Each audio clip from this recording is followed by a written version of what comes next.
அல்லேலூயா. அப்போஸ்தலர் நடபடிகள் 4ஆம் அதிகாரம் 4வது வசனம். வசனத்தை கேட்டவர்களில் அநேகர் விசுவாசித்தார்கள், அவர்கள் தொகை ஏறக்குறைய 5000 இருந்தது. இந்த சம்பவம் உங்கள் எல்லாருக்கும் தெரிஞ்சிருக்கிறதான ஒரு சம்பவம். இதுக்கு பின்னாடி உள்ள சில விஷயங்களை தான் நாம் இன்றைக்கி பார்க்க போகிறோம். அப்போஸ்தலர் காலத்தில், முதல் சபை உருவாகிற காலகட்டத்தில் பார்த்திங்கன்னு சொன்னால், இது நடக்கக்கூடியதான மிக முக்கியமான 2வது சம்பவம். முதலாவது 2ஆம் அதிகாரத்தில் நடக்குது. அதில் ஒரு பெரிய எழுப்புதல் வந்தது அப்படின்னு சொல்லி பார்க்குறோம். 3000 பேர் ஆண்டவரை ஏற்றுக்கொண்டார்கள்னு பார்க்குறோம். இது 2வது சம்பவம். இதில் 3ஆம் அதிகாரத்தில் இருக்குது. இந்த சம்பவத்தினுடைய விளைவாக ஒரே நாளில் வசனத்தை கேட்டவர்களில் 5000 பேர் தேவனை ஏற்றுக்கொண்டார்கள் அப்படின்னு சொல்லி நம்ம பார்க்குறோம். இந்த ஆண்டவரை ஏற்றுக்கொள்ளுகிறது, இந்த கிரியை செய்கிறது 5000 3000 அப்படிங்கிறதுலாம் பார்த்திங்கன்னா ஒரு மீட்டிங்லேயே அப்படி சர்வசாதாரணமாக நடக்குது. ஆனால் வந்தவர்களில், அங்கே வசனம் சொல்கிறது, வசனத்தை கேட்டவர்களில் அநேகர் விசுவாசித்தார்கள். கேட்டவங்களில் 5000 பேர். அப்போ எவ்வளோ பேர் வந்தாங்கன்னே தெரில. ஏற்றுக்கொண்டவங்களே 5000 பேர் ஏற்றுக்கொண்டிருக்கிறாங்க. இப்படி ஒரு பெரிய எழுப்புதல் அல்லது ஒரு பெரிய அறுவடை, மிகப்பெரியதான ஒரு அறுவடை முதல் சபையின் காலத்தில் நடந்திருக்குது. ஒருவேளை நம்ம சொல்லலாம், அதெல்லாம் அப்போஸ்தலர்களால் செய்ய முடியும் அப்படின்னு நம்ம சொல்கிறோம். அப்போஸ்தலர் காலத்தில் நடைபெற்றிருக்குமானால் நம்முடைய காலத்திலும் அது நடைபெறும். உங்களுக்கு தெரிஞ்சிருக்கும்னு நினைக்கிறேன். பைபிள்லேயே ஆமேன் போடாத புஸ்தகம் புதிய ஏற்பாட்டில் எதுன்னு பார்த்தீங்கன்னு சொன்னால் அப்போஸ்தலர் நடபடிகள் தான். ஏன் ஆமேன் போடாமல் இருக்குது அப்படின்னு அர்த்தம்னா, தொடர்ந்து அப்போஸ்தலர் நடபடிகளுடைய அந்த ஊழியம் நடைபெற்று கொண்டே இருக்கிறது. இன்னைய வரைக்கும் நடந்துகிட்டே இருக்குது. அது இன்னும் நடக்கும். ஆண்டவர் வர்ற வரைக்கும் அந்த ஊழியங்கள் நடக்கும். அதனால தான் அதில் பார்த்தீங்கன்னு சொன்னால் அவங்க ஆமென் அப்படிங்கிறதான ஒரு விஷயத்தை போடாமல் வச்சுருக்கிறாங்க. முடிவு இல்லை. அப்போஸ்தலர் நடபடிகள் புஸ்தகத்துக்கு இன்னும் என்ன செய்யலை, முடிவு கிடையாது. அப்படியே நடந்துக்கிட்டே இருக்கும். ஆண்டவர் வர்ற வரைக்கும் இது நடக்கும். இப்போ வரைக்கும் நடந்துக்கிட்டே இருக்குது. ஆனால் அன்னைக்கு நடந்த கிரியை இன்றைக்கி ஏன் நடக்கலை, இன்றைக்கி ஏன் அப்படி ஒரு பெரிய காரியம் நடக்க மாட்டேங்குது அப்படிங்கிறது தான் ரொம்ப முக்கியமாக நம்ம கவனிக்க வேண்டிய விஷயம். ஜனங்க வராங்க, 5000 பேர் வராங்க. 5000 பேர் ரட்சிக்கப்படுறாங்களான்றது தான் கேள்வி. ஒரு மீட்டிங்கு 10,000 பேர் வராங்க, பார்க்குறோம். நம்ம பல இடங்களில் பார்க்குறோம் 10,000 பேர் வந்தாங்க. ஆனால் எத்தனை பேர் ரட்சிக்கப்பட்டாங்கங்கிறது தான் கேள்வி. எத்தனை பேர் ஆண்டவரை ஏற்றுக்கொண்டாங்க. அரசியல்வாதி கூட்டங்களுக்கு கூட வராங்க. 10,000 பேர் 50,000 பேர் 1,00,000 பேர் வந்தாங்கன்னு சொல்கிறாங்க. அதனால் வந்துட்டு அப்படியே திரும்பி போகிறாங்க. அதே மாதிரி தான் நம்ம கூட்டங்களுக்கும் வராங்க. பொதுவாக நாம் என்ன விரும்புகிறோம் அப்படின்னா, சபைக்கு கூட ஜனங்கள் வந்தவர்கள் வந்த வண்ணமாய் திரும்பக்கூடாது. அப்படின்னா சர்ச் ஃபெயில்னு அர்த்தம். சர்ச்சுக்குள்ளே வந்துட்டு போகிறோம்னா ஒவ்வொரு வாரமும் ஏதோ ஒரு மாற்றம் இருக்கணும், அல்லது ஏதாவது ஒன்று நம்ம கற்றுக்கிட்டு போகணும், அல்லது நான் வந்தது இன்றைக்கி எனக்கு பிரயோஜனமாக இருந்துச்சுன்னு சொல்கிற அளவுக்கு சபை நடக்கணும். அந்த இடத்துல ஏதாவது ஒரு கிரியை இருக்கணும். அதுதான் நம்ம சபைக்கு வர்றதுக்கு நோக்கம். நீங்கள் பிள்ளைய ஸ்கூலுக்கு அனுப்புனா ஏதோ ஒன்று கற்றுக்கிட்டு வரணும். ஒன்றுமே இல்லை, ஒன்றுமே சொல்லித்தரல இன்றைக்கி அப்படின்னு சொன்னால் நீங்கள் கேட்பீங்க, ஒன்றுமே வேறு சொல்லித்தரல அப்படின்னு கேட்பீங்க. நாங்களாம் ஸ்கூலுக்கு போயிட்டு வரும்போதெல்லாம் வீட்டில் டெய்லி கேட்பாங்க, இன்றைக்கி என்ன சொல்லி கொடுத்தாங்க, இன்றைக்கி என்ன பாட்டு சொல்லி கொடுத்தாங்க, இன்றைக்கி என்ன படிச்சிங்க அப்படின்னு கேட்பாங்க. அது இன்றைக்கி அதே மாதிரி தான் சபையும் கூட. சபைக்கு வந்துட்டு போனால் ஏதாவது ஒரு மாற்றம் இருக்கணும். ஒரு ஊழியர் கூட்டத்துக்கு வந்துட்டு போகிறோம், ஒரு மாற்றம் இருக்கணும். ஒரு சுவிசேஷ கூட்டத்துக்கு வரணும். அப்புறம் இல்லைன்னா அது ஏன் நடத்தணும்? அப்படி எதுவுமே இல்லை அப்படின்னா அதை நடத்துறதுக்கு என்ன முகாந்திரம்? அப்போ அதை நடத்தினா அந்த இடத்துல வந்துட்டு போனால் there must be a change. ஏதோ ஒன்று நடந்திருக்கணும் இல்லையா? இப்போ அப்போஸ்தலர் கூட்டத்துக்கு வராங்க. நீங்கள் பைபிளில் பாருங்கள், இவங்க வர்ற கூட்டத்தில் எல்லாம் ஏதாவது ஒன்று நடக்கும். இயேசு போகிற இடத்துலலாம் ஒரு கிரியை நடக்கும். இயேசு போகிற இடத்துல அட்லீஸ்ட் ஒருத்தராவது ரட்சிக்கப்படுவாங்க. அங்கே ஏதோ ஒரு மாற்றம் அங்கே வரணும். இல்லாமல் அந்த கூட்டம் நடத்துறதுலையோ, அந்த சபை நடத்துறதுலையோ, அல்லது அந்த ஒரு கன்வென்ஷன் நடத்துறதுலையோ ஒரு பிரயோஜனமும் கிடையாது. அப்போது இந்த இடத்துல பாருங்கள், 4ஆம் அதிகாரத்தில் ஒரு மாற்றம் வந்திருக்குது. ஒரு 5000 பேர் இயேசுவை ஏற்றுருக்குறாங்க. 5000 பேருங்கிறது இன்றைக்கி வாழ்நாள் ஃபுல்லாக ஊழியம் பண்ணால் கூட கிடைக்காத க்ரௌட்.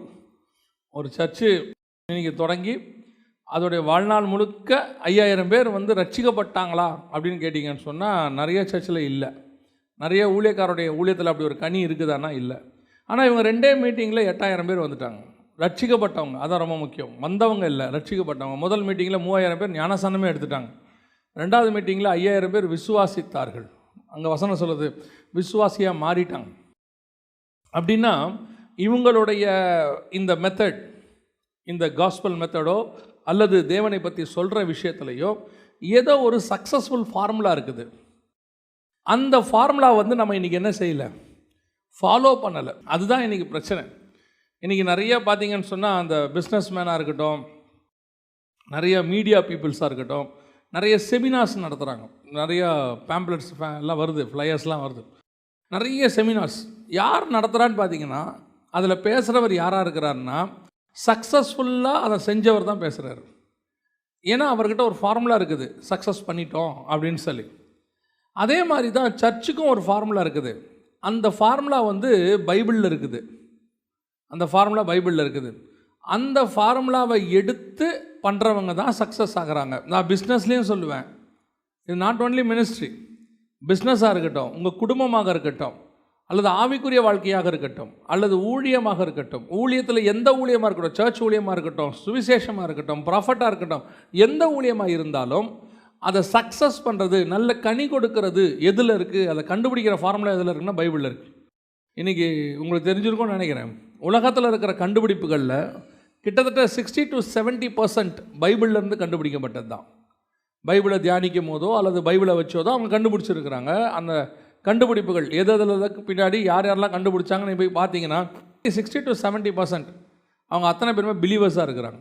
எதுக்கு நான் உங்களுக்கு சொல்ல வரேன் அப்படின்னா, இன்றைக்கி நாம் மினிஸ்ட்ரியில் தடுமாறிக்கிட்டு இருக்கிறோம், ஊழியங்கள்லையோ அல்லது சபைகள்லையோ தடுமாறிக்கிட்டு இருக்கிறோம் ஒரு பெரிய அறுவடைக்கு. இவர்கள் அந்த ஃபார்முலா ஒன்று கையாண்டுருக்கிறாங்க. இந்த ஃபார்முலா தான் சக்ஸஸ் ஃபார்முலா. இப்போது கொரியாவில் பார்த்தீங்கன்னா திடீர்னு ஒரு எழுப்புதல் ஒன்று வந்தது. ஒரு 15-20 வருஷத்துக்கு முன்னாடி டாக்டர் பாலியங்கிச்சோவுடைய காலத்தில் கிட்டத்தட்ட 11 லட்சம் பேர் அவர் சர்ச்சுக்கு வந்துட்டாங்க. 9 லட்சத்துலேருந்து 11 லட்சத்துக்குள்ளே ஜனங்க வந்துட்டாங்க. அதில் பார்த்தீங்கன்னு சொன்னால் உடனடியாக நம்ம ஆட்கள் அத்தனை பேரும் பாலியங்கிச்சோவை ஃபாலோ பண்ண ஆரம்பிச்சிட்டாங்க. உடனடியாக அவர் ஒரு ஜபக்குழு, வீட்டு ஜபக்குழுக்கள்னு ஒன்று ஆரம்பித்து அதை சக்ஸஸ் பண்ணார். உடனடியாக அத்தனை பேரும் அந்த வீட்டு ஜபக்குழுக்கள் ஆரம்பித்து நாமளும் பாலியங்க சர்ச் மாதிரி வரணும்னு ஆரம்பித்தவங்களில் அன்னைக்கு உள்ளவங்களில் ஒரு 10% பேர் அதை சக்ஸஸ் பண்ணாங்க. நிறைய சபைகளில் கூட்டங்கள் வர தொடங்குச்சு. ஆனால் 90% சபைகளில் அது வரல. 10% சபைகளில் வந்துச்சு, ஜனங்க வந்தாங்க, சக்ஸஸ் ஆச்சு. ஏன் வரல அப்படின்னு கேட்டிங்கன்னா, அந்த ஃபார்முலா அந்த 10% சர்ச்சுக்கு தான். ஒரே ஃபார்முலா எல்லாருக்கும் என்ன செய்யாது, அப்ளை ஆகாது. எல்லா ஃபார்முலாவும் எல்லாருக்கும் அப்ளை ஆகாது. ஆனால் ஒன்று இதில் இருக்குது பாருங்கள், பைபிளில் இருக்க ஃபார்முலா இருக்குது பாருங்கள், எல்லாருக்கும் அப்ளை ஆகும். அதை நம்ம அதுக்கு தான் இந்த ஃபார்முலாவை தேடணும். நம்ம ஒருத்தரை பார்த்து இன்ஸ்பைர் ஆகிறது வேறு, அவரை மாதிரி வரணும், இந்த மாதிரி ஊழியம் பண்ணணும், இந்த மாதிரி நம்ம பிஸ்னஸ் பண்ணணும், இந்த மாதிரி நான் குடும்பத்தை நடத்தணும்னு இன்ஸ்பயர் ஆகிறது வேறு. ஆனால் அதை சக்ஸஸ் பண்ணுறதுக்கான ஃபார்முலா இது உள்ளதாக இருக்குது, அவரது இல்லை. அவர் ஃபார்முலா வேறு. நோவா பேழை கட்டின மாதிரி மோசே ஆசாரிப்பு கூடாரத்தை கட்டக்கூடாது. ஆனால் நோவா பேழையும் ஆசாரிப்பு கூடாரமும் ஒரே விஷயத்தை தான் சொல்லுது. விஷயம் ஒன்று தான், சொன்னவர் ஒருத்தர் தான், ஆனால் கட்டுற விதம் வேறு. அது சீத்தி மரம், இது கோப்பேறு மரம். அந்த மரம் வேறு, இந்த மரம் வேறு. சொன்னவர் ஒருத்தர் தான். இதுலேயும் 3 அடுக்கு தான் இருக்கும். Ground floor, first floor, second floor தான் இருக்கும். கிரவுண்ட் ஃப்ளோரில் மிருகம் வச்சுருப்பார் நோவா, ஃபஸ்ட் ஃப்ளோரில் சாப்பாடு வச்சுருப்பார், செகண்ட் ஃப்ளோரில் பார்த்தீங்கன்னு சொன்னால் அவரும் அவர் குடும்பமும் இருப்பாங்க. அதை அப்படியே நீங்கள் வெர்டிக்கல் வியூலையோ ஹரிசாண்டல் வியூலையோ வச்சு பார்த்து வரீங்கன்னா ஆசாரிப்பு கூடாரமாக தான் இருக்கும். முதல்ல பலிபீடம், மிருகங்கள் பண்ணுவாங்க, அடுத்து சமூகத்து அப்பம் இருக்கும், அதுக்கப்புறம் பிரதான ஆசாரியன் உள்ளே போவார். அதே சேம் கான்செப்ட் தான். ஆனால் அவருக்கு ஃபார்முலா வேறு, இவருக்கு ஃபார்முலா வேறு. ஒவ்வொருத்தருக்கும் ஒவ்வொன்று. தானியேலுக்கும் வெளிப்படுத்தல் கொடுக்குறாரு, யோவானுக்கும் வெளிப்படுத்தல் கொடுக்குறாரு. ஆனால் தானியேலுக்கு கொடுக்கப்பட்ட வெளிப்படுத்தலுக்கும் யோவானுக்கு கொடுக்கப்பட்டதுக்கும் விஷயம் வேறு, இடம் வேறு. கொடுக்கப்படுகிற அவனுக்கு அரண்மனையில் வச்சு கொடுக்குறாரு. தானியேலுக்கு அரண்மனையில் வச்சு நல்ல ராஜ சாப்பாடு போட்டு ஆண்டவர் கொடுக்குறாரு வெளிப்பாடு. ஆனால் யோவானுக்கு ஜெயிலில் வச்சு அடிமை சாப்பாடை போட்டு கொடுக்குறாரு. ஆனால் ரெவலேஷன் ஒன்று தான். அப்போ கர்த்தர் ஒவ்வொருத்தருக்கும் ஒவ்வொன்று வச்சுருக்கிறார். ஆனால் ஒரே கர்த்தர் தான். நம்ம எல்லாருமே ஒரு தேவனுக்குள்ளே தான் இருக்கிறோம். பட் நாம் செய்கிற விஷயத்துக்கு வழி புதுசாக ஒன்று ஆண்டவர் வச்சுருப்பார், அது நமக்கு வச்சுருப்பார். அந்த வழி இதில் தான் இருக்கும். திருப்பியும் சொல்கிறேன், நீங்கள் இன்ஸ்பயர் ஆகிறது தப்பே கிடையாது. ஒருத்தரை பார்க்கும்போது ஒரு மோட்டிவேஷன் வருது, இவரை மாதிரி நான் பாடணும், இவரை மாதிரி மியூசிக் வாசிக்கணும், இவரை மாதிரி மினிஸ்ட்ரி பண்ணணும். அந்த இன்ஸ்பிரேஷன் நல்லது. அதுதான் பவுலும் சொல்கிறார், என்னை பாருங்கள், நான் கிறிஸ்துவை பின்பற்றுகிறது போல என்னை பின்பற்றுங்கள். கரெக்ட், என்ன மாதிரி ஃபாலோ பண்ணுங்கள். ஆனால் என் ரூட்டு வேறு, திமோத்தி ரூட்டு வேறு. பவுல் ரூட்டு வேறு, திமோத்தி ரூட்டு வேறு. திமோத்தி ரூட்டு வேறு, தீத்து ரூட்டு வேறு. எல்லாருக்கும் ஒரே ரூட்டு கிடையாது. 12 அப்போஸ்தலர்கள், 12 பேருக்கும் 12 விதம். பேதுரு வேறு, யோவான் வேறு. ஆனால் 12 பேருக்கும் ஒரே கர்த்தர், ஒரே உபதேசம். ஆனால் ஒவ்வொரு உபதேசம் ஒவ்வொருத்தருக்குள்ளே ஒரு விதமாய் போகும். உங்களுக்கே தெரிஞ்சிருக்கும் இல்லையா? ஒரு தோட்டத்துக்குள்ளே தண்ணியை விட்டு பாருங்கள். ஆனால் மாமரம் வேறு, அதே தண்ணி அதே மண்ணு தான், சேம் பிளேஸ், ஒரே தோட்டம் தான். மாமரம் வேறு பழம் கொடுக்கும், வேறு கனி கொடுக்கும். தென்னை மரம் வேறு கொடுக்கும். அந்த மாதிரி தான் நம்ம அத்தனை பேரும் ஒரே தோட்டத்துக்குள்ளே இருக்கிறவங்க தான். ஒரே தேவன் தான், ஒரே ஃபார்முலா தான், ஒரே ஆராதனை, ஒரே போதனை தான். ஆனால் ஒவ்வொருத்தரும் ஒவ்வொரு விதமான கடி கொண்டுக்கிறவர்களாய் மாறும். அந்த ஒரு ஃபார்முலா இது உள்ளே இருக்கும். அதை தான் நாம் இன்றைக்கி பார்க்க போகிறோம். இந்த 4ஆம் அதிகாரத்தில் 5000 பேர் ரட்சிக்கப்பட்டாங்க. 2ஆம் அதிகாரத்தில் 3000 பேர் ரட்சிக்கப்பட்டாங்க. அதுக்கு அப்போஸ்தலர்கள்ட்ட நிறைய குவாலிட்டிஸ் இருந்துச்சு. நிறையா அவங்க தேவனோட உட்கார்ந்துருந்தாங்க, காத்திருந்தாங்க, ஒருமனப்பட்டாங்க, பரிசுத்த ஆவியை பெற்றுக்கொண்டாங்க, தைரியமாக பேசினாங்க. இந்த மாதிரி நிறையா இருக்குது, நிறைய விஷயங்கள் இருக்குது. பட் இந்த விஷயத்தை திருப்பி ஒவ்வொரு வாட்டி தியானிக்கும் போதும் ஒவ்வொரு விதத்தை ஆண்டவர் இதில் சொல்லிக்கிட்டே இருக்கிறார். திருப்பி இதை படிக்கும்போது எனக்கு இன்னொரு மிக முக்கியமான 2 வார்த்தை, 2 செய்யணும் 2 செய்யக்கூடாது, 2 செய்யணும் 2 செய்யக்கூடாது அப்படின்னு சொல்லி ஆண்டவர் சொன்னார். எதை முதல்ல செய்யக்கூடாதுன்னு நம்ம பார்த்துருவோம். முதல்ல வாசிங்க, அப்போஸ்தலர் நடபடிகள் 3ஆம் அதிகாரம் 12வது வசனத்தை வாசிங்க. 3:12 வாசிங்க. நாங்கள் எங்கள் சுய சக்தியினாலாவது எங்கள் சுய பக்தியினாலாவது இவனை நடக்க பண்ணினோம் என்று நீங்கள் எங்களை நோக்கி பார்க்கிறது என்ன? முதலாவது அப்போஸ்தலர்கள்ட்ட ரொம்ப கிளியராக அவங்க ரொம்ப தெளிவாக ஒரு விஷயத்தை வச்சுருந்தாங்க. என்ன தெரியுமா? அவர்கள் பெரிய அற்புதம் ஒன்று செஞ்சிட்டாங்க, ஒரு பெரிய அற்புதம். அந்த அற்புதம் எப்பேற்பட்ட அற்புதம்னு கேட்டிங்கன்னா, எருசலேமையே கலங்க பண்ணிருச்சு. தாயின் வயிற்றிலிருந்து நடக்க முடியாத ஒருத்தனை நடக்க வச்சுட்டாங்க. உற்று பார்த்து, என்னை உற்று பாருங்கிறார் பேதுரு. அவன் பார்க்குறான், நடக்க தொடங்குறாரு. அந்த முடவர், நடக்க முடியாதவர் எஞ்சி நடக்க தொடங்கிடுறார். இப்போது இந்த இவ்வளோ பெரிய அற்புதம் நடந்து ஜனங்கள் எல்லாம் ஓடி வராங்க. அது வசனம் சொல்லுது 11வது வசனத்தில், சாலமோன் மண்டபம் எண்ணப்பட்ட மண்டபத்திலே அவர்களிடத்திற்கு ஓடி வந்தாங்க. ஜனங்க ஓடி வரான், நடந்து கூட வரல, திருச்சி ஓடி வரான். எப்பேற்பட்ட ஒரு மிராக்கிள்ப்பா. இந்த மிராக்கிள் நடந்து நல்லா கவனிங்க, இன்னும் 5000 பேர் ரட்சிக்கப்படலை, இன்னும் 5000 பேர் ரட்சிக்கவே படலை. ஜனங்க ஓடித்தான் வராங்க. மிராக்கிள் எப்படியுமே கேட்டிங்கன்னா ஒரு மேக்னெட் மாதிரி, கர்த்தர்கிட்ட இழுக்கிறதுக்கு மிராக்கிள் ஒரு மேக்னெட். அதனால தான் நம்ம எப்போவுமே ஊழியர்கள் கூட்டங்களில் சொல்லுவோம், சபைகளிலே அற்புதங்கள் நடக்கணும். அற்புதம் ரொம்ப முக்கியம். அற்புதங்களினாலும் அடையாளங்களினாலும் வசனத்தை உறுதிப்படுத்தினார். அந்த அற்புதம் தான் இனிஷியேட் எடுக்கிறது, அப்படி ஓடி வர வைக்கிறது. அப்போது முந்தியெல்லாம் பார்த்தீங்கன்னு சொன்னால், இந்த டீசல் இன்ஜினை ஸ்டார்ட் பண்ணுறதுக்கு ஹீட்டர்னு ஒன்று போடுவாங்க. இப்போலாம் அப்படி இல்லை, இன்ஜின் மாறிடுச்சு, சும்மா அப்படி தட்டினோடனே ஸ்டார்ட் ஆகுது. அப்போல்லாம் ஹீட்டர்னு ஒன்று போட்டு பிடிச்சிக்கிட்டே இருப்பாங்க, ஒரு 1 மினிட்டுக்கு 2 மினிட் 2 நிமிஷம் பிடிச்சிக்கிட்டே இருப்பாங்க. அந்த ஹீட் ஆனால் தான் இன்ஜின் என்ன செய்யும்? ஆமாம், ஸ்டார்ட் ஆகும். அப்புறம் ஸ்டார்ட் ஆயிடுச்சுன்னா சொல்லுவாங்க, வண்டி ஸ்டார்ட் ஆயிடுச்சுன்னா நிற்காமல் ஓடுங்க அப்படிம்பாங்க. ஆனால் அவ்வளோ நிற்காமல் ஓடுற வண்டியை கூட ஸ்டார்ட் பண்ணுறதுக்கு என்ன தேவைப்படுது? ஒரு இனிஷியல் புல்லு ஒன்று தேவைப்படுது, பார்த்தீங்களா? அந்த மாதிரி தான் மிராக்கிள். இந்த மிராக்கிள் எப்போவுமே என்ன செய்யும்னா, இமிடியேட்டாக ஒரு ரிசல்ட் கொடுக்கும், இமிடியேட்டாக ஒரு ஜனங்களை திரும்பி பார்க்க வைக்கும். ஆனால் அந்த மிராக்கிள் மட்டுமே போதுமானதல்ல. இன்றைக்கி அற்புதம்தான் பெரிதாக பார்க்கப்படுகிறது. நீங்களும் ஊழியக்காரர்கிட்ட அற்புதத்தை தான் பெருசாக எதிர்பார்க்குறீங்க. அற்புதம் அவசியம், இப்பவும் இல்லைன்னு சொல்லலை, அற்புதம் அவசியம். ஆனால் அற்புதம் ரட்சிப்பல்ல. Miracle is not an salvation. Miracle சால்வேஷனுக்கான ஒரு வழி. அந்த வழியாக வர்றவங்க ஓடி வருவாங்க. இப்போ 5000 பேர் ரட்சிக்கப்படுறாங்களே, இன்றைக்கும் அற்புதம் நடக்குது. அற்புதம் நடக்காமலாம் இல்லை, இன்றைக்கும் அற்புதம் நடக்குது. அப்போது மிராக்கிள்ஸ் நடக்குது, ஆனால் 5000 பேர் ரட்சிக்கப்பட்டானாங்கிறதான் கேள்வி. அற்புதம் நடக்குது, 5000 பேர் ரட்சிக்கப்பட்டானா? அந்த 5000 பேர் எப்படி ரட்சிக்கப்படுகிறான், எப்படி ஆண்டவருக்குள்ள ரட்சிப்பு வருது அப்படின்னு பார்த்தீங்கன்னா, இந்த அற்புதத்தை வந்த உடனே ஜனங்க ஆஸ் யூஷுவல் ஜனங்களுடைய பார்வை யார் மேலே போகுதுன்னு சொன்னால் அப்போஸ்தலன் மேலே போகுது, நேராக அவன் மேலே போகுது. இப்போ அவங்கள நோக்கி ஜனங்க ஓடி வந்து இவங்களை எப்படி பார்க்க தொடங்குறாங்கன்னு கேட்டிங்கன்னா, பிரமித்து பார்க்க தொடங்குறாங்க. வசனம் சொல்லுது, ஜனங்கள் பிரமித்து அப்படின்ற ஒரு வார்த்தை யூஸ் பண்ணுறாரு பாருங்க. குணமாக்கப்பட்ட சப்பானி பேதுருவையும் யோவானையும் பற்றி கொண்டிருக்கையில் ஜனங்கள் எல்லாரும் பிரமித்து, 11வது வசனம் சொல்லுது பிரமித்து. 10வது வசனத்தில் பாருங்க, அவனுக்கு சம்பவித்ததை குறித்து மிகவும் ஆச்சரியப்பட்டு பிரமித்தார்கள். பிரமிப்புனா அப்படியே ஸ்டன் ஆயிட்டான். என்னடா அவன் தாயின் வயிற்றுலேருந்து ஒரு நடக்க முடியாதவனாக இருந்தவன், நம்ம கூடவே இருந்தவன், இத்தனை வருஷம் 20 வருஷம் 30 வருஷம் அங்கே உட்காந்துருந்தவன் அப்படி எழுந்திருச்சு நடக்கிறானே, இப்படி ஒரு சம்பவம் நடந்ததே இல்லையே அப்படின்னு ஸ்டன் ஆகி போய் இப்போ பேதுருவையும் யோவானையும் எப்படி பார்க்குறாங்க, அப்படியே ஜனங்க பிரமித்து பார்க்குறாங்க. யார் இவங்க, பேர்பட்ட மிராக்கள் செய்கிறாங்களே. அந்த ஸ்பாட்டில் அவன் சொன்ன ஒரு வார்த்தை தான், எங்களுடைய சுயசக்தியினால் இது நடக்கவில்லை. இதுதான் இன்னைக்கு நம்மக்கிட்ட இருக்கிற மிஸ் ஆகிற முதலாவது விஷயம்.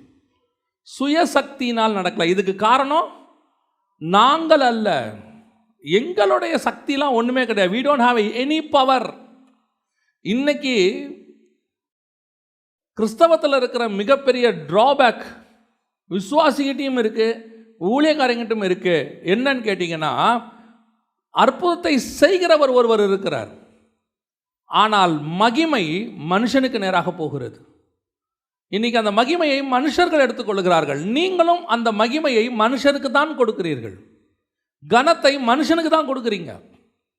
அது யூஷுவல். ஜனங்க அப்படி தான் வருவாங்க, பிரமித்து பார்ப்பாங்க. தேவனை அறியாதவர்கள் பரவாயில்ல, ஆனால் தேவனை அறிஞ்ச நீங்கள் கூட ஒரு அற்புதம் நடக்குது, ஒரு பெரிய அதிசயம் இருக்கட்டும், மரித்தோர் உயிரோடு கூட எழும்பட்டுமே, தப்பித்தால் எழும்பட்டுமே, யார் வேணாலும் உயிரோடு எழும்பட்டுமே, ஆனால் எழுப்புகிற தேவனுக்குத்தான் கனமே ஒழிய எழுப்புகிற ஊழியனுக்கு கிடையாது. ஊழியனுக்கு மரியாதை கொடுங்க, நான் வேணானே சொல்லலை. ஆனால் தேவனுக்கு ஈக்குவலாக இன்றைக்கி மாறிக்கிட்டு இருக்க ஹீரோ வர்ஷிப். இயேசு கிறிஸ்துவ கழுத மேலே உட்கார வச்சு கூட்டிகிட்டு வந்தாங்களாம், யூதருக்கு ராஜான்னு சொல்லி கழுத மேலே உட்கார வச்சு கூட்டிகிட்டு வராங்க. 1918 துருக்கி கையில் இருந்ததான எருசலேமை ஆலன்பி அப்படின்னு சொல்லக்கூடியதான ஒரு பிரிட்டிஷ் தளபதி, அவர் பேர் ஆலன்பி, அவர் தான் துருக்கிக்கிட்டேருந்து அந்த யுத்தத்தில் ஜெயிக்கிறார், அந்த பகுதியை ஜெயிக்கிறார். ஜெயித்த உடனே ஜெருசலேமுக்குள்ளே நுழையிறாரு. 1918 நுழையிறார். நுழையும் போது ஆலன்பி குதிரையில் வந்துக்கிட்டு இருக்கிறார். எருசலேமுடைய வாசல்கிட்ட வந்த உடனே குதிரையிலேருந்து இறங்கிட்டு சொல்கிறாரு, இறங்கி நடந்து வர்றார். இப்போது அந்த ஃபோட்டோ இருக்கும், நீங்கள் போய் general Allenby photo enter into the ஜெருசலேம்னு போட்டு பாருங்கள். ஆலன்பி வந்து நடந்து வருவார், எல்லாரும் குதிரையில் வருவாங்க, அவர் நடந்து வருவார். அப்போ அவரை கேட்குறாங்க, இவ்வளோ நேரம் குதிரையில் வந்தீங்க, இப்போ இறங்கி நடந்து வரீங்களேன்னு. அவர் சொல்கிறாரு, இதே எருசலேமுக்குள், இதே வாசலுக்குள் என் தேவன் கழுதையின் மேல் ராஜாவாய் வந்தார், அந்த மகிமை அவர் ஒருவருக்கு மாத்திரம்தான் உண்டு, நான் நடந்து தான் வருவேன் என்று சொன்னார். இத்தனைக்கும் அது அவர் தான் பிடிச்சிருக்காரு. ஏசு எருசலேமை பிடிக்கல, இன்னும் ஏசு இனிமேல் தான் பிடிக்க போகிறார். எருசலேமை ஜெயிச்சவர் ஆலன்பி, அவருக்கு எல்லா கனமும் உண்டு. ஆனால் தனக்கு வரக்கூடிய கனத்தை அப்படியே தேவனுக்கு நேராக திருப்புறாரு பாருங்க.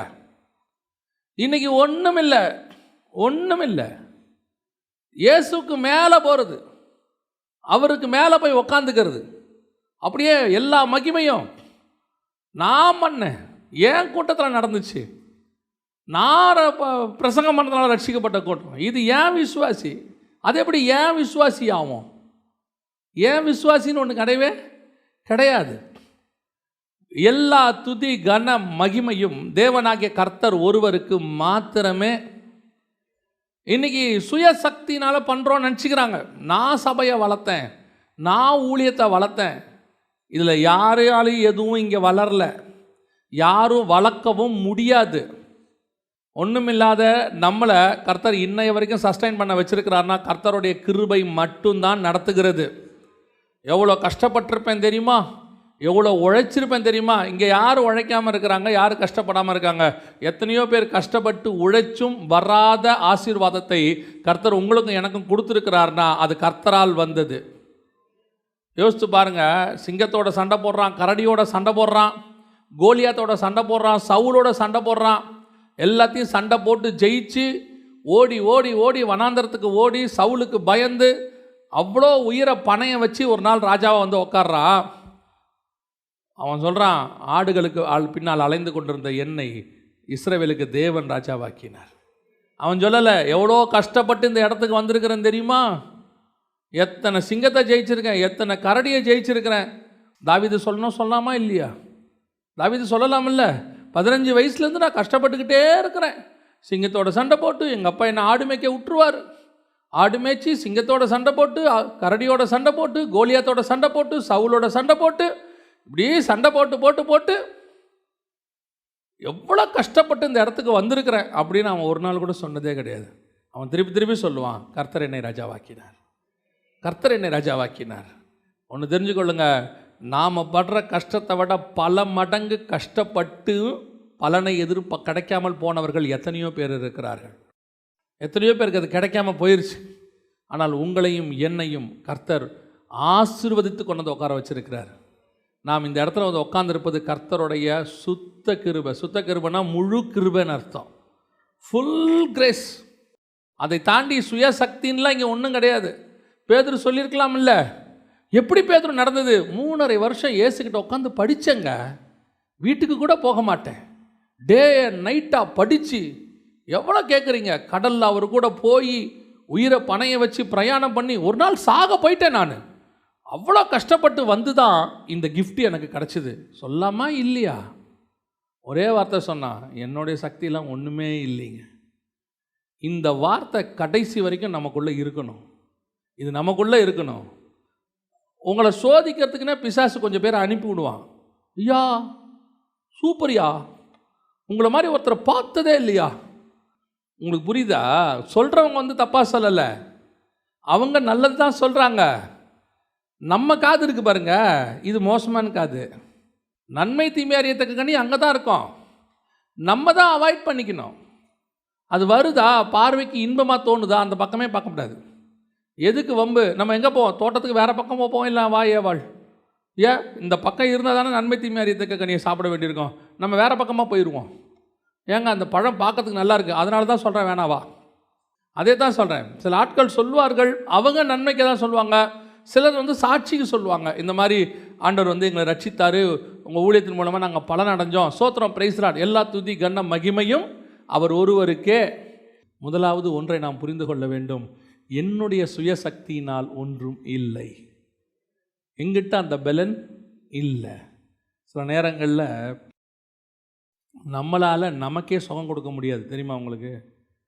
நமக்கே வியாதியில் என்ன ஆகாது, சுகம் கொடுக்க முடியாது.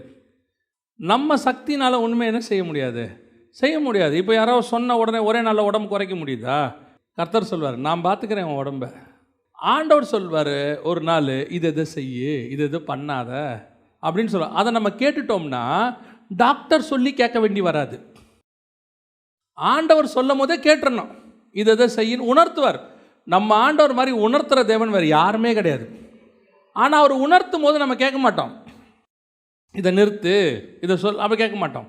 அப்புறம் ஏதோ ஒரு சிம்டம் வந்தால் டாக்டர் பண்ணணும், டாக்டர் சொல்வார், அதுக்கு 2 மாத்திரை கொடுப்பார், அவருக்கு 500 ரூபா கொடுக்கணும். அப்புறம் நம்ம அதை கரெக்டாக கேட்போம். தெரியுமா உங்களுக்கு? ஏதோ ஒருத்தர் பார்க்கும்போது இந்த சுகர்லாம் கொஞ்சம் குறைச்சிக்குங்கன்னா கேட்க மாட்டோம். நம்ம உடம்பே நம்ம கண்ட்ரோலை நம்மளால் வைக்க முடியலையே, எப்படி இன்னொருத்தனை ரட்சிப்புக்குள்ளே நடத்துறது? ஒன்று நல்லா ஒரு மனசில் வச்சுக்கணும், என் சுயசக்தினால் இந்த பூமியில் எதையும் என்னால் செய்ய முடியாது. நான் ஒழுங்காக சாப்பிட்டு ஒழுங்காக இருக்கணும்னா கூட எனக்கு தேவ பலன் தேவைப்படுது. ஒரு விஷயத்தை நாம் செய்யணும்னா அந்த செய்ய வைக்கிறதுக்கான மன தைரியத்தை கொடுக்கறதே கர்த்தர் தான். அவர் நமக்கு அந்த செய்ய வைக்கக்கூடியதான பலன் கொடுத்தா மட்டும்தான் நம்மளால் அதை செய்ய முடியும். எவ்வளோ பாவத்தை நம்மளால் விடணும்னு நினைக்கிறோம், நம்மளால் விட முடியுதா? இது நமக்கே உணர்றோம்ல, ஐயோ இதெல்லாம் நம்ம செஞ்சிடக்கூடாது, செஞ்சுட்டு ஃபீல் பண்ணுறோம். ஏன் நம்மளால் அதை திருப்பி திருப்பி செய்கிறோம் தெரியுமா? அதை செய்யாமல் இருக்கக்கூடிய சுய பலன் என்னிடத்துல இல்லை. அந்த அந்த அது பலகீனம் என்னை மேற்கொள்ளுகிறது. அந்த பலகீனத்தை மேற்கொள்ளக்கூடிய பலன் கூட தேவன் தான் எனக்கு தரணும். எனக்கு விருப்பம் இருக்குது செய்யக்கூடாதுன்னு, ஆனால் செய்யாமல் இருக்க முடியல. அப்போ என்னால் நான் விரும்புகிறதையே என்னால் செய்ய முடியல, அதுக்கே எனக்கு தேவ பலன் தேவைப்படுதுன்னா, தாயின் வயிற்றிலிருந்து சப்பானியாய் பிறந்த ஒருத்தனை நடக்க வைக்கிறது தேவன் கரத்தில் மட்டும்தான் இருக்கிறது. என் சுய சக்தியினால் ஒன்றும் இல்லை. இந்த தாட் வந்துடணும். எப்போ வரணும் தெரியுமா? உன்னை உயர்த்த உயர்த்த உயர்த்த உயர்த்த போகும்போது இதை நிறையா சொல்லணும். நீங்கள் ஆடு மேய்க்கும் போது என் சுய பலத்தினால் ஆடு மேய்க்கலன்னு சொல்கிறது வேற. ராஜாவாக இருக்கும் போது சொல்லணும், நான் கர்த்தரால் ராஜாவானேன், என் சுயபலத்தில் ராஜாவாகவில்லை. இந்த சுய சக்தி இருக்குது பார்த்தீங்களா, தாட், இது மிகப்பெரிய டேஞ்சரஸ். நான் என்னது, நான் செஞ்சது, என்னுடையது, நான் இல்லாட்டி நான் இல்லாமல் முடியுமா அப்படின்னு நான் கர்த்தர் சொல்லுவார். நீ இல்லாமல் நான் செஞ்சு காட்டுறேன்னா இல்லையான்னு பார்.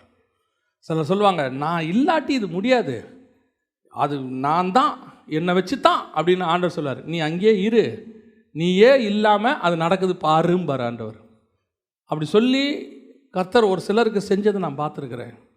நான் இல்லாமல் இது நடக்கவே நடக்காதுங்க, அதனால தான் நான் அங்கே இருக்கணும், இல்லைன்னா அது கஷ்டம் அப்படிம்பாங்க. கர்த்தர் வேணுன்ட்டு அவங்க இல்லாமல் அந்த இடத்த செஞ்சு காட்டுவார், செஞ்சு நிரூபித்து காட்டுவார். நீ இல்லை, நான் தான்.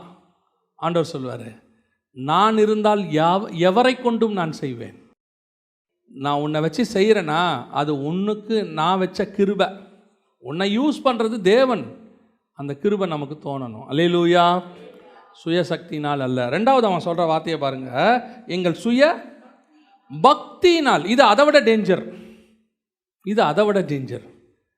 கொஞ்சம் ஜெபம் பண்ணிட்டோன்னு வச்சுங்களேன், கொஞ்சம் ஜெபம் பண்ணிட்டோம், பைபிள் வாசித்துட்டோம், அவங்க ஸ்பிரிச்சுவாலிட்டியோட உச்சத்துக்கு பேசுவாங்க. பார்த்துருக்கீங்களா? எங்கிட்டே வா, எனக்கே வா, எங்கிட்டே பைபிளா அப்படிம்பாங்க. ஏன்? நம்மளுடைய பக்தின்னு ஒன்று இருக்குல்ல, சுய பக்தி அப்படின்னு ஒன்று இருக்குல்ல, இதுக்கும் உங்கள் மூலமாக நடக்கிற கிரியைக்கும் எந்த சம்பந்தமும் இல்லை. புரியுதா? இப்போ நீங்கள் அப்படியே இந்த லெவலுக்கு போயிடாதீங்க, அப்போ ஜெபம் பண்ண வேண்டாம் போல். அப்போ இந்த வசனத்தை பார்க்கும்போது அவங்க சொல்கிறது உங்களுக்கு கரெக்ட் மாதிரி தோணும். அப்படி தானே சொல்லுது இந்த வசனம்? என்ன சொல்லுது? எங்கள் சுயபக்தினாலாவது அல்ல. அது அப்படின்னா என்னங்க அர்த்தம்? அப்போ ஜெபம் பண்ண வேண்டாம்னு அர்த்தமா? அதே 3ஆம் அதிகாரம் 1ஆம் வசனம் வாசிங்க. ஜெப வேளையாகிய 9ஆம் மணி நேரத்தில் பேதுருவும் யோவானும் தேவாலயத்திற்கு. அப்போ ஜெப வேலைக்கு அவங்க எங்கே போயிருக்கிறாங்க? தேவாலயத்துக்கு போயிருக்கிறாங்க, ஜெபம் பண்ண போயிருக்கிறாங்க. பைபிள் ஃபுல்லாக பாருங்கள், அப்போஸ்தலர்கள் எல்லாம் ஜெபத்தை பற்றி இம்பார்ட்டன்ஸ் கொடுத்துக்கிட்டே இருப்பாங்க. ஜோமனும்பாங்க. உங்கள் விண்ணப்பங்களை எல்லாவித ஜெபத்தோடு கூட ஆண்டவருக்கு தெரியப்படுத்துங்கள்னு சொல்கிறாங்க. சுயபக்தி வேறு, சுயபக்தினால் வரக்கூடியதான பெருமை வேறு. ஜெபம் பண்ண வேண்டியது என் கடமை, கண்டிப்பாக ஜெபம் பண்ணணும். அப்போ ஜெபிக்கக்கூடாதா? கம்பல்சரி ஜெபம் பண்ணணும். உங்களுக்குன்னு ஒரு ஜெப நேரம் இருக்கணும், உங்களுக்குன்னு வேத வாசிப்பு இருக்கணும். உங்களுக்கும் தேவனுக்கும் இருக்கக்கூடியதான உறவில் எந்த விதமான மாற்றம் கிடையாது. ஆனால் இதெல்லாம் செஞ்சாதனால தான் இந்த அற்புதம் நடந்துச்சுன்னு இல்லைங்கிறார் அவர். புரியுதா? நான் சுயபக்தி எதுக்கு தெரியுமா? நான் ஜெபம் பண்ணுறது, நான் பைபிள் வாசிக்கிறது, நான் கர்த்தரோட நடக்கிறது, அது அற்புதம் செய்கிறதுக்காக அல்ல, என் தேவனோட கூட ஐக்கியத்தை வைப்பதற்காக. அது என்னுடைய ஸ்பிரிச்சுவல் லைஃப், ஏன் ஆத்மா தேவனோட கூட இருப்பதுக்கு. நான் ஒருவேளை இப்படி இல்லைனாலும், நான் உங்களுக்கு ஒரு உதாரணத்துக்கு தான் இப்படி சொல்கிறேன், நீங்கள் தப்பாக எடுத்துக்காதீங்க. ஒருவேளை எல்லாருமே ஸ்பிரிச்சுவலில் பயங்கர பர்ஃபெக்ட்டு, அந்த பர்ஃபெக்டாக இருக்கிறவனைத்தான் அற்புத அடையாளங்கள் செய்ய முடியும், மற்ற யாரும் செய்ய முடியாதுன்னு ஆயிடுச்சுன்னா, இவன் என்ன சொல்லுவான்னா, நான் பர்ஃபெக்டாக இருக்கேன் அதனால தான் நடந்துச்சு, இல்லைன்னா நடந்திருக்காதும்பான். இப்போ பாருங்கள், ஒரு உதாரணத்தை நான் உங்களுக்கு சொல்கிறேன்.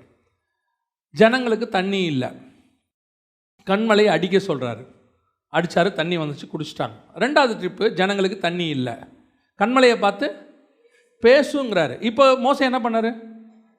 அடிச்சிட்டாரு. இப்போ இது சரியா தப்பா? தப்பு. ஆனால் தண்ணி வந்துச்சா இல்லையா? தண்ணி வந்துச்சு. ஜனங்க குடிச்சாங்களா இல்லையா? குடிச்சாங்க. ஆடு மாடு குடிச்சதா இல்லையா? குடிச்சிச்சு. மிஷன் சக்ஸஸா இல்லையா? சக்ஸஸ். Ministry failure. அவர் சக்ஸஸ், ஆனால் அவருடைய பர்சனல் லைஃப் தேவனோட உள்ளது. கர்த்தர் சொல்றாரு, சத்துருக்களுக்கு முன்பாக நீங்கள் என்னை பரிசுத்த குலைச்சலாக்கினீர்கள். முடிஞ்சு போச்சு. அப்போ எனக்கும் தேவனுக்கும் உள்ள ரிலேஷன்ஷிப் வேறு, அற்புத அடையாளம் நடக்கிறது வேறு. இது கரெக்டாக இருக்கிறதுனால தான் இது நடக்குதுன்னு அர்த்தம் இல்லை. ஆனால் இது கரெக்டாக இருக்கணும். இது தானாக நடக்கும். இது வேற, இது வேற.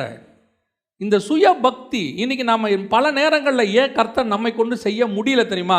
இன்னைக்கு நல்ல ஜெபம் பண்ணிட்டு போயிருக்கேன், நல்ல அற்புதம் நடக்கும், நடக்காது. ஏன்? நீ ஜெபத்தை நம்பி வந்திருக்க. நீ நம்பி வர வேண்டியது கர்த்தரை, நம்பி வர வேண்டியது ஆண்டவரை. இன்னைக்கு என் நம்பிக்கை எது மேலே இருக்குது? என் ஸ்பிரிச்சுவல் லைஃப்பில் இருக்குது. ஸோ நம்ம பாடுறதுனாலையோ, நம்ம பேசுகிறதுனாலையோ, நம்முடைய ஸ்பிரிச்சுவல் ஸ்டாண்டர்ட்னாலேயோ மட்டும்தான் மினிஸ்ட்ரி சக்ஸஸாக நடக்குதுன்னு நினைக்கக்கூடாது.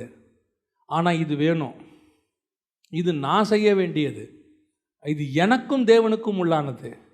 நான் இதில் கரெக்டாக இருக்கணும். ஆனால் அங்கே ரிசல்ட் வரும். அந்த ரிசல்ட் கர்த்தரால் வருகிறது. அதுதான் அவன் சொல்கிறான், என் சுய பக்தி இல்லை, நான் ஜெபம் பண்ணுறதுனாலையோ அதனாலேயோ கிடையாது. அப்போது உன்னுடைய சுய பலத்தினாலேயும் நடக்கலை, உன் சுய பக்தினாலையும் நடக்கலை. இது ரெண்டும் முக்கியம். சுய பலன் கிடையாது, சுய பக்தி முக்கியம். எனக்கு பக்தி இருக்கணும், கன்ஃபார்மாக இருக்கணும். என்னுடைய ப்ரேயர் லைஃப்பும், என்னுடைய பைபிள் ரீடிங்கோ, நான் காடோடு கூட த வாக்கிங் வித் காட், தேவனோடு கூட சஞ்சரிப்பதிலையோ எந்த விதமான குறைவும் இருக்கக்கூடாது, நிறைவாக இருக்கணும். இன்னும் அதிகம் வளர்ந்துக்கிட்டே போகணும். யோவான் ஸ்நானகன் வனாந்தரத்தில் அவ்வளோ பெரியதான ஒரு ரிவைவலை பண்ணுறாரு. ஜனங்க ஃபுல்லாக வராங்க. ஆனால் வசனம் சொல்லுது, யோவான் ஒரு அற்புதத்தையும் செய்யவில்லைன்னு இருக்கு. Not even a single miracle.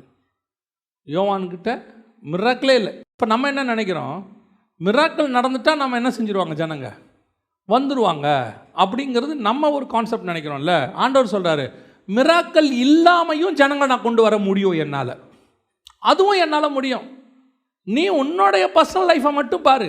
அங்கே மிராக்கிள் நடக்கணுமா நடக்க வேணாமா அதை நான் பார்த்துக்கிறேன். பேதுருவோடைய லைஃப்பில் நடந்த மிராக்கிளை விட பவுலுடைய வாழ்க்கையில் மிராக்கிள் கம்மி தான் நடந்துச்சு. கம்பேர் டு அது கம்மி தான்.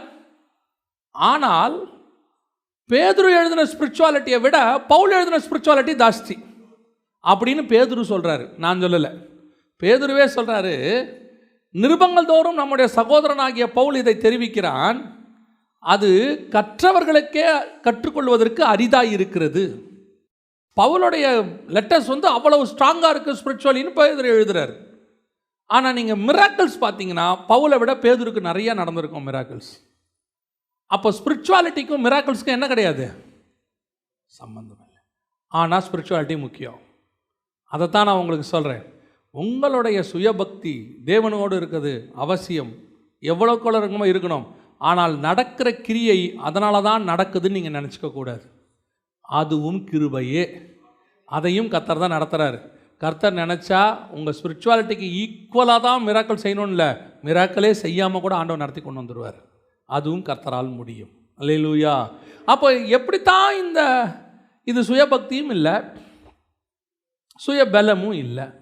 அப்போ இது என்னதான் காரணம்? இது எதனால தான் நடந்துச்சு? வாசிங்க 3ஆம் அதிகாரம் 16வது வசனத்தை வாசிங்க. 3ஆம் அதிகாரம் 16வது வசனம். அவருடைய நாமத்தை பற்றும் விசுவாசத்தினாலே, அவருடைய நாமமே நீங்கள் பார்த்து அறிந்திருக்கிற. அப்போ இவ்வளோ மிராக்களுக்கும் காரணம் எங்களுடைய சுய சக்தி அல்ல, சுய பக்தி அல்ல, அவருடைய நாமத்தினால் கிடைக்கிறதான வல்லமை இது. Because of the name. Yesu என்கிற நாமத்துக்கு மட்டும்தான் பவர், வேற எதுக்குமே பவர் கிடையாது. அவ்வளோதான். வானத்தின் கீழெங்கும் பூமியின் மேலெங்கும் இயேசு கிறிஸ்துவின் நாமம் அல்லாமல் வேறொரு நாமம் இல்லை. உங்களுடைய ஞானம், உங்கள் வசனம், உங்களுடைய இது பவுல் சொல்லுவார்ப்பாங்க, அழகாக ஒரு வார்த்தை சொல்லுவார்ப்பாங்க, 1 கொரிந்தியர் 2:1, சகோதரரே நான் உங்களிடத்தில் வந்தபோது தேவனை பற்றிய சாட்சியை சிறந்த வசனிப்போடாவது ஞானத்தோடாவது அறிவிக்கிறவனாய் வரவில்லை, இயேசு கிறிஸ்துவை சிலுவையில் அறையப்பட்ட அவரையே அன்றி வேறு ஒன்றையும் உங்களுக்குள்ளே அறியாதிருக்க வேற ஒன்றும் உனக்கு வேணாம். சிறந்த வசனிப்பு, ஞானம், அறிவு அப்படியே கொண்டாந்து கொட்டி அப்படியே உங்களுக்கு தெரியுமா பல சாக்ரட்டிஸினுடைய, புளூட்டோவினுடைய. ஏன்னா கொரிந்துக்கு வரும்போது அவர் அத்தனையிலேருந்து வராரு. அத்தனைங்கிறது கிரீக்கு, ஏத்தன்ஸ்லேருந்து வராது. வரும்போது அவர் ஏத்தன்ஸில் என்ன பிரசங்கம் பண்ணியிருக்கிறார் தெரியுமா? நீங்கள் இதில் போய் பாருங்கள். அப்போஸ்தலர் நடவடிக்கைகள் 18ஆம் அதிகாரம் 17ஆம் அதிகாரம் 18ஆம் அதிகாரம் ரெண்டுத்துலேயும் இருக்கும். 17ஆம் அதிகாரத்தில் அவர் என்ன பிரசங்கம் பண்ணியிருப்பார்னா, அத்தனை பட்டணத்தாரே, அறியப்படாத தேவன் என்று ஒன்று சொல்கிறீங்களே, அதை பற்றி நான் உங்களுக்கு சொல்லுகிறேன். ஆண்டவர் கேட்குறாரு, ஏன் பவுல் வேற மாதிரி ஆரம்பிக்கிற? அதுக்கு முன்னாடி வேற அத்தனை பட்டணத்தாருக்கு ஒரு புகழாரம். நீங்கள் ஞானம் உள்ளவர்கள் என்று அறிவேன், தேவ பக்தி உள்ளவர்கள் என்று அறிவேன். ஆண்டவர் பார்க்குறாரு, பவுல் என்ன பண்ணிகிட்டு இருக்கிற? ஆண்டவரே, இவங்களை இப்படி போய் பிடிச்சா தான் அவங்கள பிடிக்க முடியும். ஏன்னா அத்தனை பட்டத்தார் பயங்கர நாலேஜ், சாக்ரட்டிஸ்கிட்டேருந்து வந்தவங்க, அரிஸ்டாட்டல், புளூட்டோ. நீ என்ன சொல்லணும்? நான் தமஸ்குக்கு போயிருந்தேனா, தடிக்கு கீழே விழுந்தேனா, என் கண்ணு ரெண்டு போச்சா, அப்போ ஒரு சத்தத்தை கேட்டேனா, இதான் நீ சொல்லணும். இல்லை அத்தனைக்கு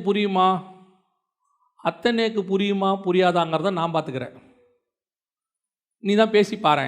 அவர் பேசிட்டார். பவுல் முடியும் போது வசனம் எப்படி சொன்னா, மரித்தோரின் உயிர்த்தெழுதலை குறித்து அவர்கள் கேட்டபோது சிகர் இகழ்ந்தார்கள், இன்னொரு வேளை கேட்போம் என்றார்கள். அவ்வளோதான், போடான்ட்டு போயிட்டான். இப்போ தான் நேராக கொரிந்துக்கு வராரு. அந்த வசனம் முடியும் போது அத்தனை பட்டணத்தை விட்டு கொரிந்து பட்டணத்துக்கு வந்து இப்போ கொரிந்தியருக்கு எழுதும் போது எழுதுறாரு, சகோதரரே, நான் உங்களிடத்தில் வந்தபோது தேவனை பற்றிய சாட்சியை, சிறந்த வசனிப்பு. என்ன வசனிப்பு? அத்தனை பட்டணத்தாரே, அறியப்படாத தேவன், சிறந்த வசனிப்போடாவது ஞானத்தோடாவது. அதெல்லாம் ஒன்றும் இல்லை. இப்போ தான் டிசைட் பண்ணியிருக்கிறேன். என்ன டிசைட் பண்ணியிருக்கேன்? இயேசு கிறிஸ்துவை சிலுவையில் அறைந்த அவரையே அன்றி வேறொன்றையும் குறித்து உங்களுக்குள் அறியாதிருக்க தீர்மானித்திருந்தேன். வேற ஒன்றும் உனக்கு தேவையில்லை. உனக்கு தேவை ஆண்டவராக இயேசு கிறிஸ்து ஒருவர் மட்டுமே. உனக்கு வேறு எதையும் உங்கள்கிட்ட நான் சொல்ல விரும்பலை. இல்லைங்க, இயேசு கிறிஸ்துவை டைரெக்டாக சொன்னால் கேட்க மாட்டான். எப்படி சொல்லலாம்? இன்டைரக்டாக சொல்லுவோம். இன்டைரக்டாக எப்படி சொல்லுவோம்? திருக்குறளில் என்ன சொல்லியிருக்கிறது தெரியுமா? அப்புறம் பாபிலோனிய இதிகாசங்களில் கில்கமிஷ் என்ன சொல்லுகிறார் தெரியுமா? அப்புறம் எல்லாம் கேட்டு முடிச்சு சொல்லுவான். ஒன்றும் புரியலீங்களே. இல்லை, இயேசு கிறிஸ்து ரட்சகர், இதை நீங்கள் நேரடியாக சொல்லியிருக்கலாமே. இது எதுக்கு நீங்கள் இப்படி சுற்றி வளைச்சிங்க? இயேசு மெய்யான தேவன், ஆமாம், ஓகே, ஏற்றுக்கொள்கிறேன். அடப்பாவி, 1.5 மணி நேரமாக கில்கமிஷையும் சாக்ரட்டிஸையும் புளூட்டோவையும் எல்லாத்தையும் உங்ககிட்ட கொட்டினா ஒன்றும் புரியலன்ட்டான். கடைசியாக அவன் ஒரே ஒரு பாட்டு, வருவாய் தருண், அவன் ஒப்பு கொடுத்துட்டான். என்னடா 1.5 மணி நேரம் பிரசங்கம் பண்ணியிருக்கோம், இப்படி ஏற்ற இறக்கத்தோட என்ன முடியாதுன்ட்ட, என்ன ஒரே பாட்டில் ஒப்பு கொடுத்துட்ட? ஆண்டவர் சொன்னார், அவனை எங்கே ஒப்பு கொடுத்தான்? நீ தான் தேவையில்லாமல் 1.5 மணி நேரம் கத்தின்னு இருப்ப. 10 நிமிஷத்தில் என் பேரை சொல்லியிருந்தா அவன் அப்பயே ரட்சிக்கப்பட்டிருப்பான். இயேசு கிறிஸ்து என்கிற நாமத்திற்கு அப்படிப்பட்டதான ஒரு வல்லமை உண்டு. வானத்தின் கீழங்கும் எல்லாம் முடங்குதுன்னா எதிரில் உட்காந்துருக்கவன் ஆத்மா எம்மாத்திரம்? அது எம்மாத்திரம்? அந்த ஆத்மாவுக்குரிய ஆத்மா மணவாளன் பேரை கேட்டாலே அந்த ஆத்மாவுக்கு சந்தோஷம் வந்துடும் இல்லையா? ஒருத்தருக்கு ஃபிக்ஸ் பண்ணிட்டோம், அந்த அம்மா வீட்டில் உட்காந்துருக்கு, அவர் பேரை சொல்லி அவர் வராருன்னு சொன்ன உடனே அந்த அம்மாவுக்குள்ளே ஆட்டோமேட்டிக்காக ஒரு சந்தோஷம் வந்துடும்ல, அப்படியே ஒரு உள்ளுக்குள்ளே ஒரு சந்தோஷம் வந்துடும்ல, உடனே ஓடி வந்து ஜன்னலை எட்டி பார்க்கும்ல, வந்துட்டாராமே அப்படின்னு. அதே தான் இந்த ஆத்மாவுடைய மனவாளனை இந்த ஆத்மா எல்லாருக்கும் தேடுது, 800 கோடி மக்களுக்கும் தேடுது. அந்த ஆத்மாவுக்குரிய ஒரே மனவாளன் ஆத்மா மனவாளன் அவர் இயேசு கிறிஸ்து ஒருத்தர் தான். அந்த பேரை சொன்னால் அவன் ஆத்மா தானாக களி கூறும், அது திறக்கும். அவர் எவனை திறக்க வச்சிருக்காரோ அது திறக்கும். நீ சொல்ல வேண்டியது இயேசு கிறிஸ்து என்கிறதான நாமத்தை தைரியமாக சொல்லணும். புதுசாலாம் யோசிக்காதீங்க. நான் தான் சொல்லுவேன், புதுசாலாம் யோசிக்காதீங்க, எதையும் யோசிக்காதீங்க, டைரெக்டாக இயேசுவை சொல்லுங்கள். இயேசு கிறிஸ்து உன் பாவங்களுக்காக மரித்தார், உன் பாவங்களை மன்னிக்கிறார், அவர் மீண்டும் உயிரோடு கூட எழுந்தார், அவர் திரும்பி வரப்போகிறார். 4 நாள் தான். இதை சொல்லி பாருங்கள். போஸ்டரில் இயேசு பேரை போடுங்க, இயேசு கூப்பிடுறாருன்னே போடுங்க, ஒரு தப்பும் கிடையாது. இயேசு சுகமளிக்கிறாருன்னு போடுங்க. இப்பவும் சொல்கிறேன், ஊழியக்காரனுடைய போஸ்டரை விட, ஊழியக்காரனுக்கு இருக்கிற வரத்தை விட ஊழியக்காரனுடைய பெயரை விட இயேசு கிறிஸ்து என்கிற பெயருக்கு மட்டும்தான் வல்லமை ஜாஸ்தி. அதுதான் மகத்துவமானது, அதுதான் இம்பார்ட்டன்ஸ். நீங்கள் இயேசு பேரை போஸ்டரில் போட்டுருங்களேன், மீட்டிங் முடிஞ்சால் கூட அந்த வழியாக போகிறவனோட அந்த பேர் பேசும். மீட்டிங் முடிஞ்சிடும், அந்த வழியாக எவனோ ஒருத்தன் போயிட்டுருக்கிறான், டாக்டர் சொல்லி அனுப்பிச்சிருப்பாரு, அதுக்குன்னே ஆண்டவர் டாக்டரை வச்சுருப்பாரு. இதுக்கு மேலே நம்ம கையில் ஒன்றும் இல்லை, எல்லாம் அவர் கையில். சர்ச் அவனு ஹாஸ்பிட்டலோட வெளியே வருவான், எதிரில் ஒரு போஸ்டர் இருக்கும், இயேசு சுகமளிக்கிறார். அவன் விசுவாசத்தை அங்கே ஆண்டவர் தூண்டிடுவார், அங்கே ரட்சிப்பு நடந்துடும். இயேசுங்கிற நாமத்துக்கு தான் வல்லமை. அல்லேலூயா. போடுங்க இயேசுநாதர் பேரை பெருசா, இயேசு கிறிஸ்து உன்னை அழைக்கிறான்னு போடு, இயேசு உன்னை சுகமளிக்கிறான்னு போடு, அந்த மீட்டிங்கு வாங்க சுகமாகுதுன்னு போடுங்க, இயேசு திரும்ப வரப்போகிறார்னு போட்டு ஒரு போஸ்டர் போடுங்க. மீட்டிங் முடிஞ்சிடும், போஸ்டர் பேசிக்கிட்டே இருக்கும். இன்னும் ஒரு காரியத்தை அவர்கள் செய்தார்கள், நான் சொல்லிவிட்டு முடிக்கிறேன், கவனிங்கள். அப்போஸ்தலர் நடவடிக்கைகள் 3ஆம் அதிகாரம் 16வது வசனம். ஃபஸ்ட்டு அவருடைய நாமமே இவனை என்ன பண்ணுச்சு? பலப்படுத்தினது. அடுத்து, அவரால் உண்டாகிய விசுவாசமே உங்கள் எல்லாருக்கும் முன்பாக இந்த சர்வாங்க சுகத்தை இவனுக்கு கொடுத்தது. சுகத்தை கொடுத்தது என்னன்னு டைரக்டா இருக்கு. ஃபர்ஸ்ட் நாமம், ரெண்டாவது அவரால் உண்டான விசுவாசம். அவரால் உண்டான விசுவாசம், விசுவாசத்தை துவக்கிறவரும் முடிக்கிறவரும். விசுவாசம் கூட எந்த இல்லைங்க, விசுவாசம் கூட எந்த இல்லை, விசுவாசத்தை கொடுத்ததே அவர் தான். அப்புறம் இதில் எங்க என் வேலை வந்துச்சு சொல்லுங்க? இதில் எங்க கணத்தை நான் எடுத்துக்கிறது? சுகமானதுக்கு 2 தான் காரணம். ஒன்று அவர் நாமம், இன்னொன்று விசுவாசம். விசுவாசம் அவர் கொடுத்தது, நாமம் அவருது. நான் யாரு? இதில் நான் எங்க புகழை எடுத்துக்கிறது, எங்க மேன்மையை எடுத்துக்கிறது? என் சுயபக்தியும் இல்லை, என்னுடைய சுய சக்தியும் இல்லை, எந்த ஒன்றும் இல்லை. சுகமான காரணத்துக்கு காரணம் அவரது 2. ஒன்று அவர் நாமம், இன்னொன்று அவருடைய விசுவாசம், அதுவும் அவர் கொடுத்த விசுவாசம். இதில் நான் எங்கே வந்தேன்? எனக்கு என்ன மேன்மை இருக்கு? என்னையா தூக்கி வச்சு கொண்டாடணும்? என்னை தூக்கி வச்சு கொண்டாடுற அளவுக்கு ஜனங்க ஓடி வர வரைக்கும் செஞ்சதும் அவர் தான். இவ்வளோத்தையும் அவர் செஞ்சிட்டாரு. ஜனங்க யாரை பார்க்குறாங்க?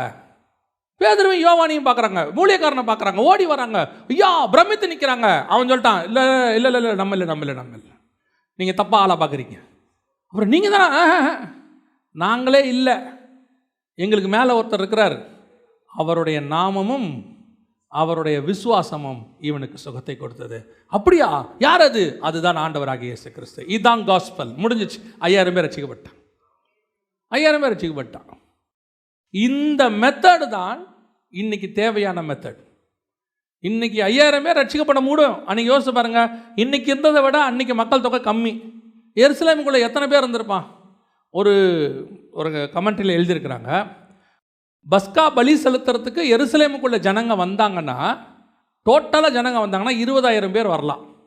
பஸ்கா பலி செலுத்துறது, எல்லாரும் பஸ்காக்கு பலி செலுத்த வருவாங்கல்ல, அப்படி வந்தாங்கன்னா 20000 பேர் இருக்கலாம் உள்ளுக்குள்ளே. அவ்வளோதான் இருக்க முடியும் அன்னைக்கு. 20000 பேர் பஸ்கா பலிக்கு. இது பஸ்கா பலி செலுத்துகிற நாளும் கிடையாது, நார்மல் நாள். ஒரு 10000 பேர். சரி, 20000 பேரை வச்சுக்கோங்க. 20000 பேர் இருந்த இடத்துல 5000 பேர் ரட்சிக்கப்பட்டான். இன்றைக்கி 8 கோடி பேர் இருக்கிற தமிழ்நாடு, எத்தனை பேர் ரட்சிக்கப்படுவான்? அப்போ ஏன் ரட்சிக்கப்படலை? நாமத்தில் பிரச்சனையா? அந்த நாமத்தில் இன்னும் பிரச்சனையே கிடையாது. வானத்தின் கீழெங்கும் பூமியின் மேலெங்கும் அந்த நாமத்துக்கு இன்னைய வரைக்கும் பவர் இருக்கு. சரி, அப்போ விசுவாசத்தில் பிரச்சனையா? விசுவாசம் அவருது. அப்போ எது பிரச்சனை? இதை கொண்டு போய் சேர்க்குற எங்கிட்ட தான் பிரச்சனை இருக்குது. இப்போ ஹோட்டல்காரன் நல்லா சமைச்சு கொடுத்துட்டான், ஆர்டர் பண்ணுற எனக்கும் பசி இருக்கு, என் பசியை போக்குற சாப்பாட்டை செஞ்சும் ஒருத்தன் கொடுத்துட்டான். ஆனால் இது என்கிட்ட வந்து சேர்றதில் மட்டும்தான் இன்றைக்கி பிரச்சனை இருக்குது. அது மட்டும் கரெக்டாக வந்து சேர்ந்துட்டா என் பசி ஆறிடும். நடுவில் கொண்டு வந்து கொடுக்குற ஆள் தான் நான், கொரியர் பாய். இன்றைக்கி கொரியர் பாய் என்ன பண்ணுறேன்னா, சமைச்சு கொடுக்குறாங்க இல்லையா ஹோட்டலில், அதை அப்படியே எடுத்துகிட்டு போய் நல்ல ஒரு ஆலமரமாக பார்த்து நிழலில் உட்காந்து பிரித்து நல்ல பீஸெல்லாம் எடுத்து சாப்பிட்டுட்டு அப்படியே திருப்பி மடித்து கொண்டு வந்து டெலிவரி பண்ணுறேன். வாங்குறவன் பார்க்குறான், என்னங்க இதில் ஒரே பீஸே இல்லை, கொடுத்தாங்க அப்படி தான் கொடுத்தாங்க, நான் என்ன பண்ண முடியும்? இப்போ இவன் பசி உள்ளவன் யாரை திட்டிக்கிட்டு இருக்கிறான்? ஹோட்டல்காரனை திட்டிகிட்டு இருக்கிறான். ஹோட்டல்காரன் கரெக்டாக தான் கொடுக்குறாரு, அவர் கொடுக்குறவர் விசுவாசத்தை கரெக்டாக தான் கொடுக்குறாரு. நடுவில் நான் சுரண்டி சாப்பிட்டுக்கிட்டு இருக்கிறேன், கன மகிமையை நான் எடுத்துக்கிட்டு இருக்கிறேன். அவர் ஒன்லி டெலிவரி பண்ணுறவங்க, ஜஸ்ட் எ டெலிவரி. பட் கொடுக்குறவரை தான் நீங்கள் கனப்படுத்தணும், அவருக்கு தான் மரியாதை. நீங்கள் என்ன சொல்லணும்? செம்ம டேஸ்ட்டுங்க அந்த ஹோட்டல், அதை தான் சொல்லணும். குறை இருக்குதா இவனை கேட்கணும், இல்லை அந்த ஹோட்டலில் குறை கிடையாது, கரெக்டாக கொடுத்துருப்பாங்க, நீ என்ன பண்ண? இப்பவும் சொல்கிறேன், தேவனுடைய நாமத்திற்கும் அவர் கொடுத்துருக்கிற விசுவாசத்திற்கும் என்றைக்கும் குறை வந்ததே கிடையாது. அதை கொண்டு வந்து சேர்க்கிறவங்ககிட்ட தான் பிரச்சனை இருக்குது. உங்களுக்கு சொல்கிற வார்த்தை, அந்த கொண்டு வந்து சேர்க்கிறவனை பார்த்து பிரமிக்காதீங்க, அதை கொடுத்தவரை பார்த்து பிரமிங்க. அல்லேலூயா. நம்ம ஜெபம் பண்ண போகிறோம் தேவ சமூகத்தில். எந்திரிப்போமா? சர்வ வல்லமையுள்ள எங்கள் தகப்பனே, இன்னும் எங்களை கொண்டு நீர் அற்புதங்களையும் அதிசயங்களையும் செய்து ஒரு பெரிய கூட்டத்தை மண்டையில் திருப்ப நீர் வல்லமை உள்ளவராக இருக்கிறீர் ஆண்டவரே. திருப்ப நீர் வல்லமை உள்ளவராக இருக்கிறீர். அதற்கு நாங்கள் எந்த விதத்திலும் சோரம் போகாதவர்களாய் ஆண்டவரை ஒத்துழைக்கிறவர்களாய் காணப்பட கிருபை பாராட்டும். எல்லா துதிகான மகிமும் ஒருத்தருக்கு தான்ப்பா. அற்புதத்தை செய்கிறவங்க நீங்கள் தான், விசுவாசத்தை துவக்கிறவங்க நீங்கள் தான், அதன் மூலமாக 5000 பேரை ரட்சிக்கிறவங்களும் நீங்கள் தான். நாங்கள் ஒரு சேனலாக மட்டும்தான்ப்பா இருக்கிறோம், நாங்கள் அதை கொண்டு போய் சேர்க்குற ஒரு மீடியாவாக மட்டும்தான் இருக்கிறோம். இதில் எங்களுக்கு எந்த கனமும் இல்லை ஆண்டவரே. உடைய கிருபையுள்ள கரத்தில் எங்களை தாழ்த்துகிறோம். எங்கள் ஆண்டவர் இயேசுவின் நாமத்தில் பிதாவே.